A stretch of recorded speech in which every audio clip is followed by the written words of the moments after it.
Cerita bermula dengan memperlihatkan seorang pasien bernama Will yang berhasil selamat dari kawasan yang super dingin. Namun daripada menjelaskan apa yang telah terjadi, Will malah terus-terusan menanyakan istrinya yang entah berada di mana. Sebelum itu kita flashback dahulu ke 2 hari sebelumnya ketika Will bersama istrinya yang bernama Dawn sedang dalam perjalanan keluar kota untuk menandatangani kontrak kerja. Dan mereka pun terlihat senang karena sudah hampir setahun ini Will yang menganggur hanya bengong di rumah sambil ngurus ayam aduk kesayangannya. Namun setibanya di perusahaan, temannya Will mendapat kabar buruk bahwa penandatanganan kontrak kerja gagal dilakukan akibat seorang investor yang menolak untuk membuka cabang baru. Menerima kenyataan itu, perasaan Will pun benar-benar merasa hancur dan bingung harus ngomong apa kepada istrinya. Di sisi lain, Dawn sangat kaget saat melihat hutangnya ke ShopeePay sudah jatuh tempo dan kini dirinya pun bingung harus jual apa lagi setelah motor Beat dan kasur lepetnya dirinya lelang di TikTok. Kemudian Dawn pun menghubungi ayahnya dan meminta sertifikat kebun ayahnya untuk dirinya gadai sementara waktu. Dan Dawn pun meminta ayahnya untuk jangan khawatir karena mulai sekarang Will sudah mendapat pekerjaan. Namun sayang ayahnya tidak mau membantu karena hutang Will sudah sangat banyak. Melihat kebahagiaan istrinya, Will tak kuasa untuk menceritakan apa yang sebenarnya terjadi sehingga Will pun terpaksa berbohong dan mengaku bahwa dirinya sudah resmi bekerja di kantor ini. Did you get a letter for the bank? I'll get it faxed later today. Yang mana saat dalam perjalanan pulang tiba-tiba sepasang kakak beradik bernama Lee dan Cheryl memberhentikan mereka. Dan ketika mengetahui bahwa mereka akan pergi ke kota Vancouver, kedua orang yang sedang kedinginan ini pun langsung masuk ke mobil meminta tumpangan. Terlihat di sana Dawn pun bete dengan kelakuan mereka meskipun si Lee mengucapkan terima kasih. Lalu dengan santuinya adik Lee yaitu Cheryl berkata bahwa kakaknya ini baru saja keluar dari penjara. Mendengar itu Dawn dan Will pun menjadi khawatir karena sedang satu mobil dengan penjahat. Dalam perjalanan mereka pun singgah di minimarket untuk mengisi bahan bakar. Namun di sana Lee meminta Will untuk jangan repot-repot ke kasir karena dirinya sudah membayar duit bensin. Dimana saat itu Will yang memang sedang kere jelas bingung, apalagi saat istrinya mengajaknya untuk meninggalkan kedua orang asing itu. Akan tetapi Will mengambil keputusan untuk mengajak mereka sampai ke perbatasan saja, disebabkan sejauh ini Lee dan adiknya bersikap baik terhadap mereka. Dalam perjalanan Will hampir saja menabrak seorang aki-aki yang terkena hipotermia parah. Lalu mereka yang merasa kasihan pun bergegas membawanya ke puskesmas. Namun setibanya di lokasi, Cheryl sangat panik karena si patua itu sudah tidak bernafas. Disebabkan si patua sudah meninggal, mereka pun bingung dengan apa yang harus dilakukan. Lalu dari dalam dompet si patua Lee mendapatkan beberapa kartu kredit plus identitas si patua itu yang ternyata bernama Cormac Light. Tak sampai di situ, mereka juga menemukan catatan berisi angka yang menurut Will adalah titik koordinat dari sebuah lokasi. Dan saat mereka sedang kebingungan, tiba-tiba polisi patroli datang. Kemudian Will pun langsung melaporkan apa yang telah terjadi tanpa menceritakan dompet si patua yang sudah dicuri oleh Lee. Dan setelah semuanya jelas, para polisi menyarankan mereka untuk jangan melanjutkan perjalanan karena jalanan di depan sudah tertutup salju dan sedang dibersihkan. Singkat cerita, Cheryl mencari tahu tentang Cormac yang ternyata pernah melakukan perampokan koin emas 20 tahun yang lalu. Akan tetapi komplotan Cormac berhasil dihabisi oleh para polisi dan memenjarakan satu anggota yang tersisa selama 20 tahun. Namun sampai sekarang koin emas berjumlah 4.000 keping itu belum ditemukan keberadaannya. Dimana kabar tersebut tentu saja membuat mereka berpikir jangan-jangan Cormac itu adalah anggota komplotan perampok yang tersisa yang telah selesai menjalani hukumannya. Bahkan mereka sangat yakin jika titik koordinat ini merupakan lokasi penyimpanan koin-koin emas hasil kejahatan Cormac dan teman-temannya. Kemudian Lee mengajak Dawn dan Will untuk melakukan pencarian mengingat jumlah koin emas itu bisa mereka bagi rata. Akan tetapi Will menolak karena dirinya tidak mau mendapatkan koin emas yang jelas-jelas hasil kejahatan, apalagi lokasi itu berada di kawasan pegunungan yang sudah pasti bersuhu ekstrim. Think about it. 4 million. Di mana saat itu Cheryl yang telah mencuri sebuah GPS tidak menyangka kalau lokasi koordinat Cormac ternyata berjarak kurang dari 50 km dari posisi mereka saat ini. Kemudian Lee memberikan Dawn dan Will sebuah kamar hotel untuk segera beristirahat karena besok pagi mereka akan melakukan pencarian koin emas itu.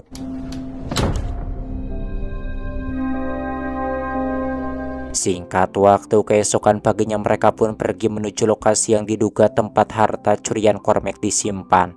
Di sini mereka pun terlihat kompak mengikuti jalur sesuai yang terlihat di GPS. Stop.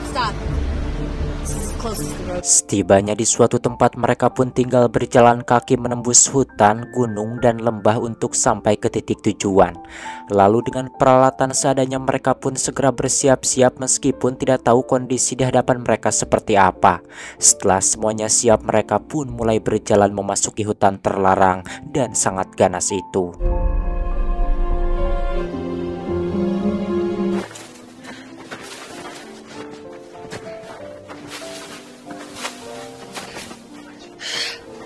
Semakin jauh ke dalam hutan, udara dingin yang ekstrim mulai mereka rasakan. Lalu tiba-tiba GPS yang selalu dipegang oleh Cheryl membawa mereka ke sebuah jurang yang sangat curam. Dan di sini Cheryl hampir saja membuat Dawn celaka, namun beruntungnya Dawn berhasil diselamatkan. Setelah itu Dawn pun marah karena selama perjalanan Cheryl tidak pernah memberikannya kesempatan untuk melihat GPS. Dan kini mereka pun bimbang antara lanjut atau tidak, tapi karena tak mau ambil resiko, mereka pun berniat mengitari bibir jurang berharap bisa menemukan jalan pintas. Setelah hampir 2 jam berjalan, mereka tidak menemukan jalan turun dan malah semakin menjauh dari rute yang seharusnya. Menerima kenyataan itu, lalu Will pun mengajak mereka untuk kembali pulang, terlebih cuaca dingin semakin menusuk kulit. Akan tetapi bukan cuma Lee dan Cheryl yang menolak, ternyata Dawn juga tidak mau jika sampai perjuangannya mencari kaya berakhir sampai di sini. Saat kondisi mereka melemah, Dawn tanpa sengaja melihat sebuah kabin yang tentunya bisa mereka jadikan tempat untuk menghangatkan badan. Di mana keberadaan kabin yang entah milik siapa ini benar-benar menjadi penyelamat bagi mereka. Apalagi di tempat ini mereka menemukan banyak suplai dan fasilitas layaknya di sebuah rumah. Kemudian saat itu Lee pun menaruh sejumlah uang untuk pemilik kabin sebagai pengganti dari apa yang telah mereka gunakan. Dan tentunya hal itu membuat Will tidak menyangka ternyata si Lee ini orangnya baik meskipun terlihat seperti garong gerot. Tak lama kemudian saat mereka sedang menikmati makanan di tengah hangatnya suasana kabin, tiba-tiba saja seseorang datang membuat mereka menyangka jika itu pasti pemilik tempat ini. Dan benar, si pemburu itu yang bernama Connie terlihat kesal saat kabinnya sedang dihuni orang asing. Kemudian Will pun bersandiwara bahwa dirinya dan teman-temannya sedang tersesat dan butuh tempat untuk menghangatkan diri. Bahkan Lee pun mengatakan soal uang darinya sebagai ganti rugi dari apa yang telah mereka makan. Namun tetap saja Connie tidak terima, apalagi dengan kebohongan Will yang terdengar sangat receh karena sebenarnya dari tadi Connie mengikuti perjalanan Will yang seperti sedang mencari sesuatu. Sebelum Connie semakin marah, akhirnya Dawn pun menceritakan apa yang sedang mereka cari. Lalu dirinya pun menjanjikan bagian kepada Connie jika mereka sudah mendapatkan koin-koin emas itu. Setelah titik koordinat didapat, Connie pun menyuruh mereka untuk pergi lebih dulu sebelum dirinya menembak satu persatu dari mereka. Sementara Cheryl yang tak mau koin emas itu dibagi lagi, langsung pura-pura ke WC untuk meracuni minuman si pemburu menggunakan racun tikus. Singkat cerita, kemudian saat itu Will pun mengambil tali untuk dirinya gunakan ketika menuruni jurang. Lalu Will pun mengajak yang lain untuk segera pergi sebelum Connie datang. Dan di sini Dawn terlihat ketakutan saat mereka benar-benar akan menuruni jurang, lalu dirinya pun mengajak Will pulang karena sekarang suaminya sudah memiliki pekerjaan, jadi ngapain repot-repot nyari emas. Mendengar perkataan istrinya semacam itu, akhirnya Will pun mengaku bahwa sebenarnya dirinya tidak jadi bekerja di perusahaan temannya. Setelah semuanya terungkap, kini Will pun berharap bisa mendapatkan emas yang kemungkinan berada di sekitar danau beku. Kemudian saat itu Dawn pun memberanikan diri menuruni jurang dan sudah tidak peduli lagi dengan bahaya. Holy shit, hold on me. Setelah berhasil menuruni jurang, mereka pun kembali melanjutkan perjalanan sambil bertahan dari suhu dingin yang semakin ekstrim. Akan tetapi karena godaan mencari kaya mendadak sudah dekat, kini mereka jadi tidak peduli dan semakin jauh ke lokasi yang jarang terjamah oleh manusia. Dan saat Cheryl sudah terkena hipotermia, Will mengajak Lee untuk membuat tempat berlindung karena dirinya khawatir cuaca dingin ini bisa menewaskan mereka. Namun tiba-tiba di sini Will baru sadar kalau istrinya tidak ada, lantas dirinya pun langsung mencarinya. Rupanya kepedihan hidup membuat Dawn terus menuju lokasi tujuan tanpa memperdulikan yang lain. Kemudian mereka melewati malam yang super dingin itu di tempat berlindung yang mereka buat. Keesokan harinya Will merasakan sakit di kakinya akibat suhu dingin masuk ke dalam sepatunya yang sudah robek. Kondisi kaki Will yang mengalami pembekuan tentu saja membuatnya panik, lalu dirinya pun mengajak Dawn pulang sebelum dirinya benar-benar kehilangan kakinya.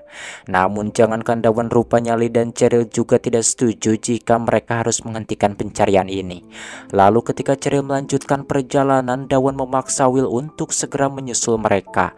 Namun Will sudah tidak peduli, baginya tidak punya harta dan pekerjaan juga tidak apa-apa, yang penting mereka bisa selamat dari misi bunuh diri ini. Setelah Dawn menentukan pilihan, Will yang kecewa terhadap istrinya pun bergegas kembali menuju tebing, sementara Dawn yang sudah tidak kuat hidup melarat lanjut menyusuli dan adiknya.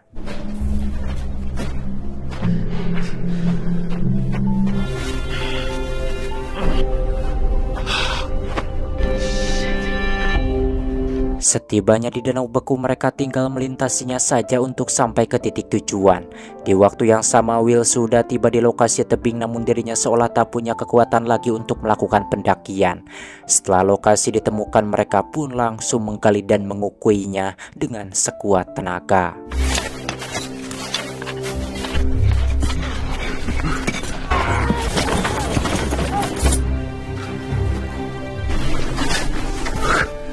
Dan di sini mereka pun sangat merasa bahagia karena koin-koin emas yang mereka cari ternyata benar adanya. Dan tanpa berlama-lama mereka pun langsung membawa koin emas sebanyak mungkin di tengah cuaca yang semakin terasa menyakitkan. Di sisi lain Will berniat untuk menghangatkan badan terlebih dahulu meskipun dirinya harus berhadapan dengan si Connie. Namun ketika masuk, Will tidak menyangka kalau ternyata Connie sudah tewas akibat racun tikus. Dan di sini Will pun menyadari jika semua ini pasti ulah Cheryl sewaktu pergi ke WC. Tentunya kejadian ini membuat Will takut karena bagaimanapun juga saat ini istrinya sedang bersama seorang pembunuh. Disebabkan hal itu, kemudian Will pun bergegas pergi menggunakan peralatan Connie untuk segera menyelamatkan istrinya. Di waktu yang sama Lee menyuruh Cheryl membawa secukupnya daripada tubuh mereka keburu membeku. Dan saat itu Cheryl pun merasa kesal kepada Dawn yang sudah pergi terlebih dahulu. Kemudian dirinya pun menyerang Dawn, namun Dawn melawannya. Setelah mendapatkan suar dan koin emas yang cukup banyak, Dawn pun melanjutkan perjalanan pulang. Sementara Cheryl yang sudah kedinginan parah memaksa Lee untuk membawa semua koin emas itu. Ketika sudah tak berdaya, Cheryl pun mengaku kalau dirinya sudah membunuh Connie karena dirinya tak ingin membagi koin emas ini dengan orang lain, begitu juga dengan Dawn. Lalu dirinya pun meminta sang kakak untuk segera membunuhnya agar semua koin emas itu bisa mereka dapatkan. Sadar bahwa adiknya ini kian melemah, Lee pun bergegas menyusul Dawn dan meminta untuk jangan meninggalkan mereka. Namun Dawn yang sebenarnya sudah putus asa tidak peduli kepada Cheryl karena secepat apapun mereka berjalan, cuaca dingin ini akan membunuh mereka. Kemudian Lee pun berniat memberikan semua emas miliknya asalkan Dawn mau membantunya membawa Cheryl. Melihat adiknya sudah meninggal, Lee pun benar-benar sangat emosi karena baru saja kembali bersama adiknya mereka akhirnya terpisah lagi. Kemudian dengan penuh emosi Lee pun kembali menyusul Dawn.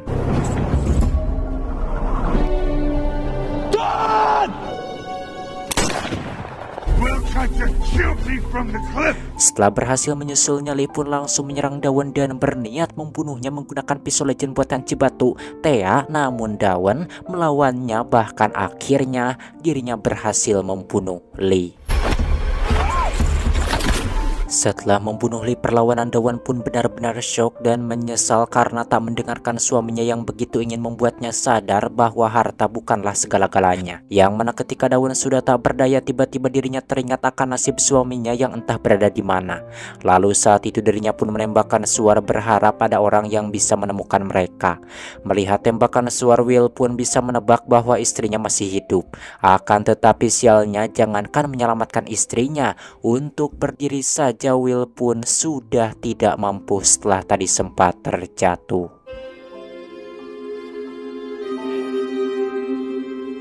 Setengah jam setelah kematian Dawan, tembakan suar tadi akhirnya berhasil mendatangkan tim SAR yang langsung bergerak cepat menyelamatkan Will. Kemudian kita kembali ke rumah ketika Will sedang ditemui oleh polisi bernama Sarah, yang mana dari Sarah Will pun harus menerima kenyataan pahit akan kematian istrinya.